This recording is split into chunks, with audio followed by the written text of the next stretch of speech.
Today I will show you a biography, comedy, drama film from 2011 titled The Intouchable.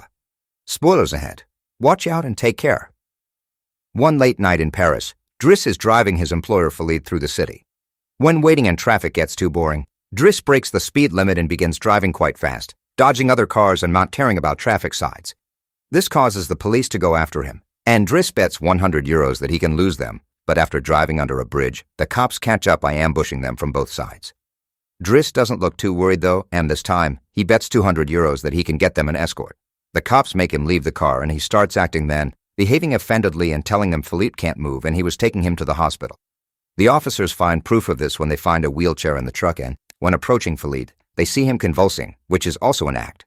Seeing as it's an emergency, the cops forgive Driss for breaking the speed limit and offer themselves as escorts on his way to the hospital. To celebrate winning the bet, Driss plays September by Earth, Wind and Fire, and when they arrive at their destination, he shares a smoke with Philippe as soon as the cops are gone. Driss promises he'll handle it and drives them away just before the hospital staff could find them. This friendship began many months ago. Philippe and his assistant Magali are holding interviews to find a new caretaker for him, but it isn't going too well, because all applicants have very standard or awkward answers to their interview questions. But they're suddenly surprised when Driss storms in, ignoring the fact it isn't his turn quite yet, because he only wants some papers to be signed saying they won't hire him so he can get the unemployment benefits. He's blunt and a little rude, even hitting on Magali, but Philippe finds him amusing and asks him to come back the next day for his signed papers. Driss goes back to his home in a humble neighborhood and tries to take a bath while all his little siblings bother him, only managing to get it done in time thanks to his sister Mina, who is a bit older than the others and more responsible. While waiting for their mom to arrive, he looks through the window and notices his brother Adama getting out of a suspicious car. When the boy enters the apartment, he just says he was at school and leaves again after grabbing his bag, causing Driss to be even more sure that he's up to something. In the evening, his mom arrives, and he gives him a Fabergé egg he stole and tells her he's been away on vacation when she asks. She isn't happy to see him though, because he disappeared for 6 months and never called, and now he's shown up out of nowhere as if her home was a hotel. As she's absolutely done with all his lies and she has other children she has to take care of, she kicks him out and tells him not to come back. Driss spends the night having a smoke and some snacks with some neighborhood friends. The next day, Driss goes back to Philippe's house for his papers, and he's received by the housekeeper Yvonne, who shows him around the place and tells him about Philippe's daily routine. She also shows him the room he would get for himself with his very own bathroom. Driss can't help staring at the bathtub before he's dragged to see Philippe, who offers the signed sheet of paper but also a job opportunity. Driss accepts the 1-month trial, and Philippe tells him he bets he won't last 2 weeks. After bringing his things to his room, Driss is taught how to take care of Philippe. He must learn how to keep his legs stimulated, how to put him in the wheelchair, how to help him shower and change his clothes. Things get awkward when Driss discovers he must put on him some high stockings and even clean his butt after Philippe uses the bathroom. But no matter how much he complains and says he won't do those chores, he ends up accepting them as part of his job. Later in the evening, while he's enjoying a snack on the roof, he's interrupted by Philippe's daughter Elisa and her boyfriend Bastien, who are looking for a private place to make out, and he kicks them both out after refusing to share his beer. Driss quickly gets used to the daily routine with Philippe, even if at first he does make some mistakes he learns from, like handing the phone to Philippe instead of putting it on his ear or forgetting the baby monitor while having a bath.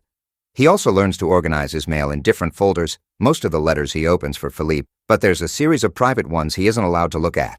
When he finds a flyer promoting female escorts, he decides to start a file just for those instead of throwing them in the trash as Philippe says.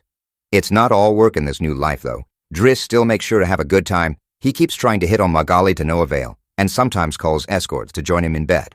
One morning, after Yvonne comes to his room to scold him for being late, she finds some dangerous weapons in his bag, but she doesn't come in on them yet. Driss' work today is to drive Philippe around, but he refuses to put him in the back of a van as if he was cargo, so instead, he takes him on one of the fancy cars that don't see much use. Philippe, who first thinks this isn't suitable and says they should be pragmatic, is soon getting excited at the idea of a faster, less boring ride, although Yvonne still disapproves. When they try to leave the building, there's a neighbor parked at their entrance, ignoring the sign on the door that says it's forbidden. Driss wastes no time and goes after the guy, grabbing him by the front of his shirt and threatening him until he moves the car. Philippe is impressed by his actions, but Yvonne, once again, disapproves. The pair goes to a museum, where Philippe is planning to buy a piece of artwork that Driss considers not worth the money because it's just a red blotch on the canvas. Afterward, Philippe meets with a relative of his who tells him everyone is worried about Driss since he can be violent. He's also discovered he has a criminal record, but Philippe doesn't care. He appreciates Driss because he doesn't pity him and doesn't mind joking around with him. After another failed attempt at hitting on Magali, Driss has dinner with Yvonne in the kitchen while listening to Philippe dictate a letter to Magali. Claiming it's a private conversation, Yvonne turns off a baby monitor and proceeds to explain what's going on. Philippe is pen pals with a woman called Eleanor. Those are the letters he didn't let Driss open. But he's never met Eleanor in person. Their relationship is purely epistolary.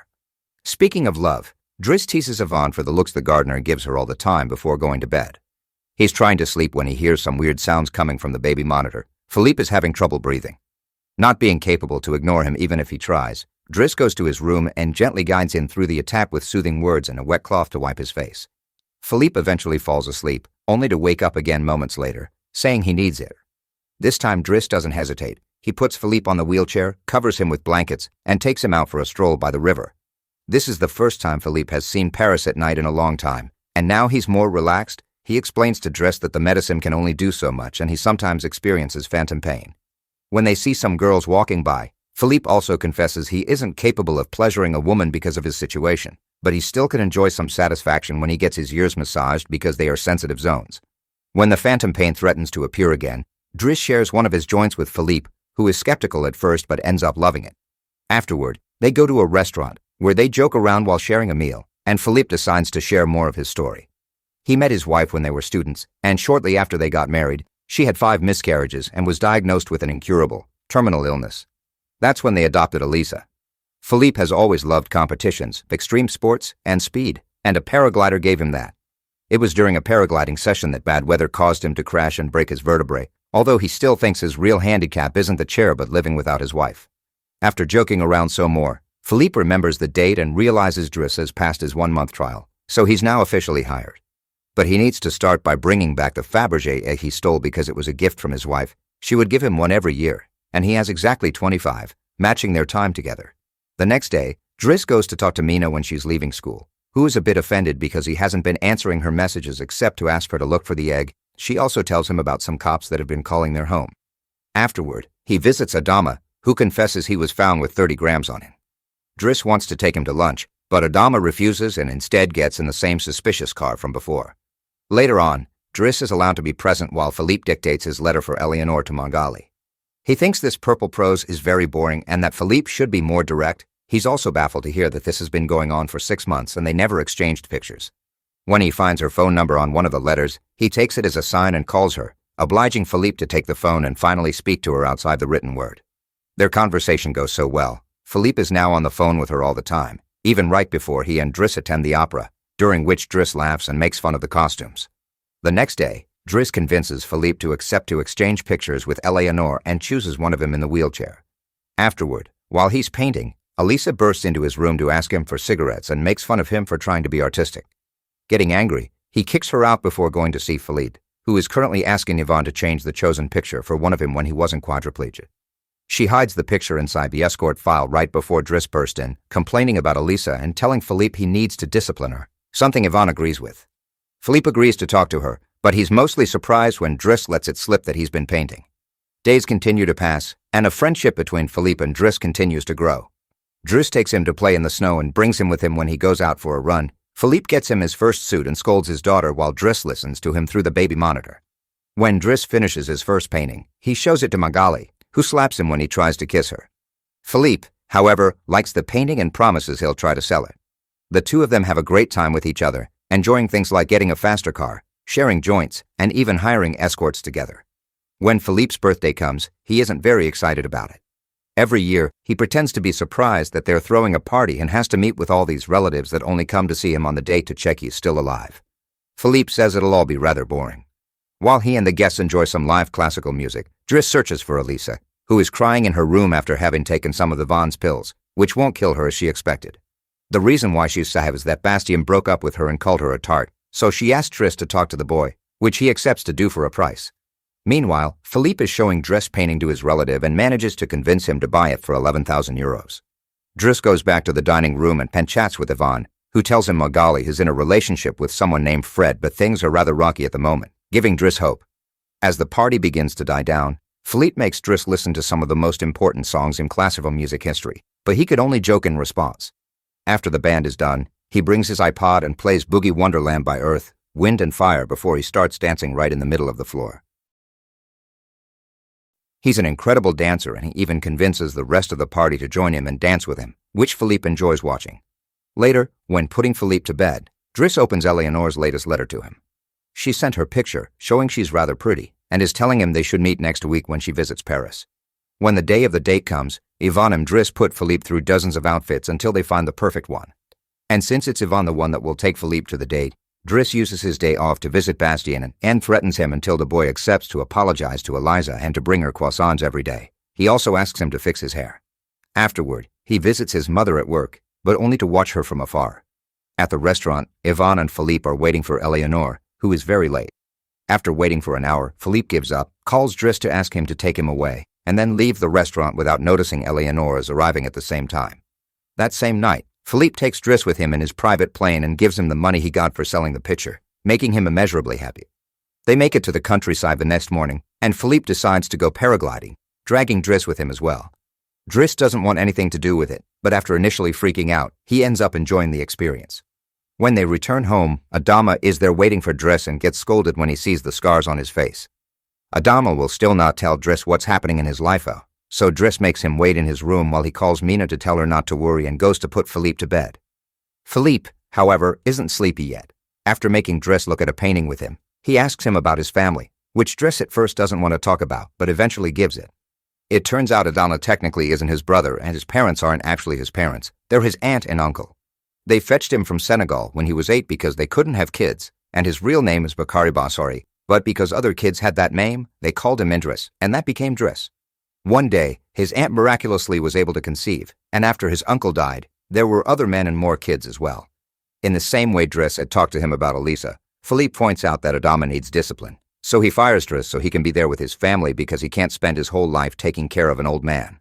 The next morning, after Bastien has brought his daily croissant while wearing a better hairdo, Driss packs his bags and gets ready to go. Magali comes to say her goodbyes, and when Driss tries to hit on her one last time, Magali introduces him to his significant other Fred, which is short for Frédéric. Turns out Magali isn't interested in men, and Driss gives up on the spot. On his way out of the house, he gives the baby monitor back to Yvonne and teases her for having lied to him about Magali just to mess with him. In return, she gives him the escort file he had started, and he's disappointed to find the picture he had chosen is hidden there. Driss throws away the file, but he keeps the photo for himself. Once outside, he finds a car once again blocking the entrance, so he asks him to move away even if he doesn't work there anymore. When Adama calls him out for it, Driss says it's a matter of principle. A few hours later, the two brothers go pick up their mother at the station while back at the house. Philippe is having his first dinner together with his new caretaker, who is stuffy and boring, and Philippe decides to leave him without even having a bite. Since Yvonne is out on a date with the gardener, nobody is there to scold him for her. As days pass, Driss goes back to his old life.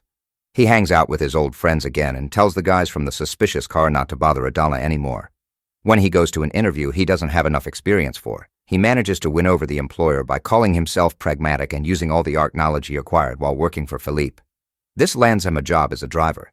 Philippe continues to dislike his new caretaker and is in a constant bad mood. One night, he refuses anyone in the house to help him with his phantom pain, so Yvonne calls Driss and asks him to come over. That's how they find themselves in the situation from the beginning, with the cops chasing after them first and escorting them to the hospital later. After that little adventure, Driss drives Philippe to the coast, and the sight of the sea helps Philippe calm down. Sometime later, Driss takes care of Philippe's overgrown beard before taking him to a restaurant for lunch, but he doesn't stay because someone else will be making Philippe company today. Driss wishes him luck and finally gives him back his egg before leaving, and Philippe starts worrying about being alone until he sees who his date is, Eleanor, who is delighted to see him and doesn't mind the chair at all. The real Count Philippe Pozzo Buporgo now lives in Morocco. He has remarried and has 2 daughters. The real Driss, actually called Abel Yasmin Sella, has his own firm and is also married with 3 children. The 2 men continue to be very close friends to this day. Make sure to subscribe and turn on notifications so you can watch more videos like this. Thanks for watching.